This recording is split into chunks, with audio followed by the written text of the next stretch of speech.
All right, continuing our scrums today with the tennis squads. Head coach MacDonald, Devyn Rodriguez, Will Leschig, and Henry Scheck. Coach, you had a pretty successful fall season, especially on the men's side going 3-0, and women got a couple wins as well. But now it all counts, back to team action, and things kick off this weekend. And kind of give us a recap of your thoughts of the fall before we get too much into the spring. Well, yeah, that fall season was really good, and it does count on our overall record. Obviously, the second time we played Nebraska Kearney carries more weight in the spring, but off to a 3-0 start for the men. D2 record, that's huge. Women went 2-2 D2, so we're undefeated on the men's side for Division II record, and women are 500. So I think we got what we wanted out of the fall. The ITAs were pretty successful. Henry and Will made the semifinals, I believe. Devyn had a good run with Jade, I do believe, in doubles as well, and singles. So yeah, we got what we wanted out of the fall. Probably, beating Lubbock Christian was a huge win, and Kearney, we haven't beat them in a few years. And I can't remember the last time we played Newman Chris. It's been a few years. They come to that Pueblo invite every now and then, but that was another big win for the men, and the way ladies bounced back. I think they started 0-2 and then won the last two matches of the day, I think. So yeah, we're about where we thought we'd be, and we're ready to go for the spring. This week, you head up to what has kind of turned into the annual opener of some indoor play at Idaho State. Get to face some D1 opponents. For you as a coach, what do you like to kind of see out of week number one of the spring? Well, I think Idaho State, they've always been very accommodating to us. Sometimes we used to play Weber State and Utah State, but since Idaho State took over, they usually try to get an NAI team or another D2 team to play. It didn't work out this year, so we'll play their men's team twice in one day and the women on Saturday and Sunday. Yeah, it's a great experience for the guys and girls to play some Division I players. Hopefully we can. I think the only men's team we've ever beaten that was D1 was Northern Colorado, which no longer has men's or women's tennis, and the women have beaten Dixie State a few times, which are Utah Tech, I guess is what they're called now. So yeah, it's a great opportunity. Those Idaho State, as I would say, is a mid-major. I think some of the Pac-West teams are like Idaho State, so it's a good chance for us to see where we're at and, play with freedom, as I like to say. We're the underdog, so we'll see how we go up there and play. Henry and Will, you guys had a great fall season together, especially at ITAs. Kind of talk to us about, you're kind of the veteran leaders on the squad now with a few new faces. What has that been like, and what did you guys take out of the fall in your doubles partnership? So as you said, fall was pretty good. It's weird. It feels like yesterday when we started playing here as freshmen, and now, as you said, we're the veterans. It feels definitely good to now also get some wins in, like we did in fall in the ITAs. We're number 4 ranked now in the conference. In the region, yeah. In the region. It's great. And we'll definitely carry that confidence over to this spring season now. Yeah, like my trusted friend and doubles partner said, the confidence definitely carries over to the new matches in this spring, and being the 4th ranked in the conference or region is definitely really big for our momentum and inspiration, like motivation going into the new matches. So a lot of confidence and just going into it, and I'm excited to play with you. Henry and Will, our team captains, they've shown good leadership, and the core of this team is built around those two next to me, and then Diago and Emil and Phil as well. But they've kind of, like you say, Chris, they're juniors now. It's kind of time not to put any extra pressure on them, but the coaching staff and senior athletics are expecting better results this spring. Devyn, you're just a sophomore, but kind of that same kind of role with several new faces on the squad. How important was it for you to get off to a good start in the fall after a pretty solid freshman season as well? Yeah, no, I definitely wanted to come back strong and hopefully bring back what I did my first year, and hopefully I can continue that into the spring and start off just as strong as I did last year. But yeah, we have 5 brand new girls, so it's definitely interesting to see what they'll be able to do at the start of this spring. Now, you guys are one of the few sports that splits your season into fall and spring. What are some of the unique challenges you guys have to face, and also unique opportunities you get having that split season structure? Well, from a coaching standpoint, sometimes it can be a scheduling nightmare. But golf, I think, is really the only sport that's similar to us. I know maybe soccer and volleyball play games in the spring, but they're really exhibition matches, where I think golf and tennis, it does count on your team record and your overall record the fall.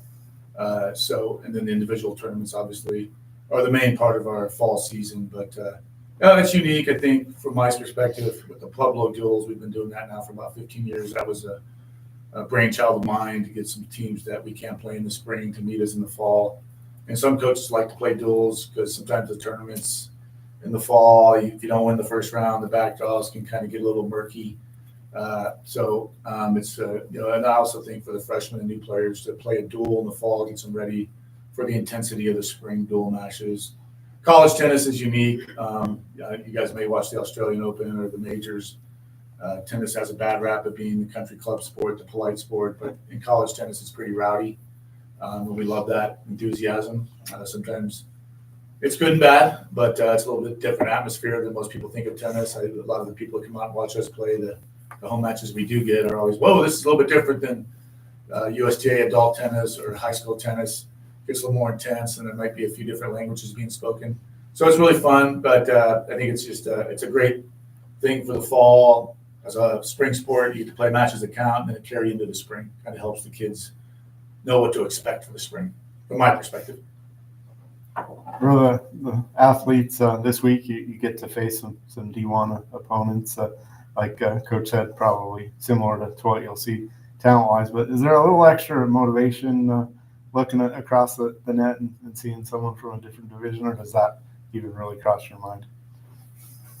I have to say, personally, I think it's pretty cool because, as Coach said, we come in as the underdog. And it's just, you have nothing to lose. You can just show what you got and give it your all. And of course, then also beating D1 teams is something special, something cool, and also gives you more confidence then because you're not supposed to.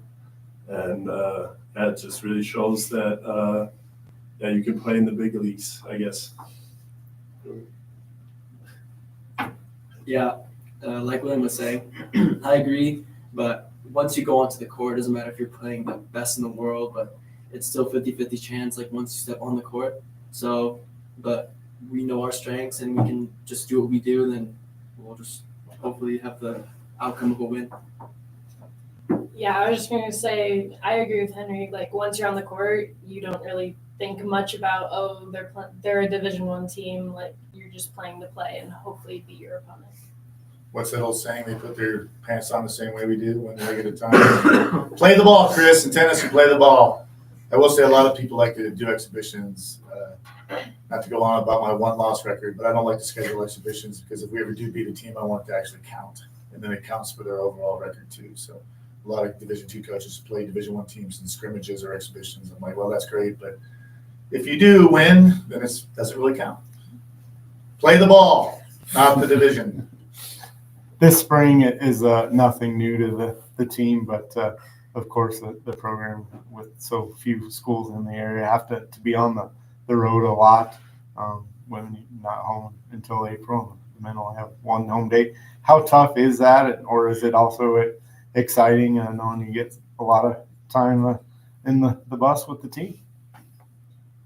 Yeah, I mean, it's definitely exciting being able to travel and be with the team all the time. But then once we're traveling for like 5 weekends in a row, it gets tiring after a while. So I'll definitely look forward to those home matches coming up in April. The men get 2 weekends this year. Sunday against Hilo, and then Metro and our favorite Division III team, Colorado College. Once again, we play all divisions, Chris. You've noticed that since I've been here. NAIA, Division III, Junior College, Division I. They just love traveling with me, Chris. Would you like to be on the bus with Coach MacDonald? All the time. I can tell by Dylan's expression he would just love it. Yeah, talking to my other people that I graduated with at a tennis academy, it's pretty unique what we do, traveling with the men's and the women's team.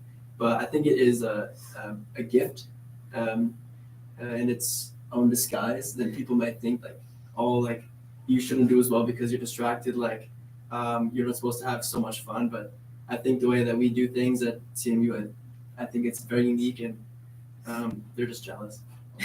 Plus, you get the men and women cheering for each other, so it kind of adds a little.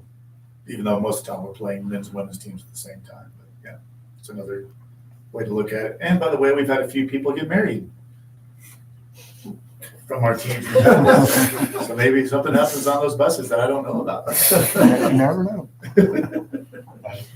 We'll edit that. All right, we always end with question of the week, something kind of off the wall. If you could but had to stay in the same weather season, winter, summer, spring, fall, all the time, could never change seasons, which one would you choose and why? Summer at sea level. And why? Summer at sea level. Why? Summer at sea level. I personally, from California, I enjoy the hot weather way better than. Henry, are you a beach guy? I'm a beach guy, coach. I am. I enjoy playing spike ball and bringing my dog to the beach sometimes. You a surfer? No, but I'm gonna try it. I'm gonna venture out this summer. I made the conscious decision, so I'll send you some videos. Larry Cassis will hook you up with one of my former teammates. He's a big surfer out in Huntington Beach. He's on the SoCal CMU alumni board. Anyways. Shout out Rob Bickley. Rob Bickley's a pickleball guy. Henry and Will, we've all hit with the pickleball. And he also loves to surf. He's a surfer too. Right like that. I would say my favorite season of the year is spring. I would have to pick spring, even though I favor the end of spring when it's already a little bit warmer, just because all the trees are blooming and it's just so beautiful and the birds are chirping and you just know summer is coming. It always gets you hyped up for the summer, and you can play tennis outside, not inside, which I also favor. So yeah. I'm a fall dude. I like the weather cools off here, the changing of the leaves, football starting, tennis is still going. I don't know, it's just a better time for me. It's the wind's not as bad. The springtime we sometimes get windier and some bad weather. Fall to me is the favorite time of year. I would also have to say fall's my favorite. Let's go, Devin! I don't know. Well, and I'm from Arizona, so our summers are really, really hot. So I think I enjoy more of the warmer side of fall, but I do like watching all the leaves change. And Good answer. How about in California? Good luck this weekend and this season. Thank you. Thank Thanks, you. Chris. Thanks, Dylan. I don't know your name. This is Dean. Thanks, Dean. Dean.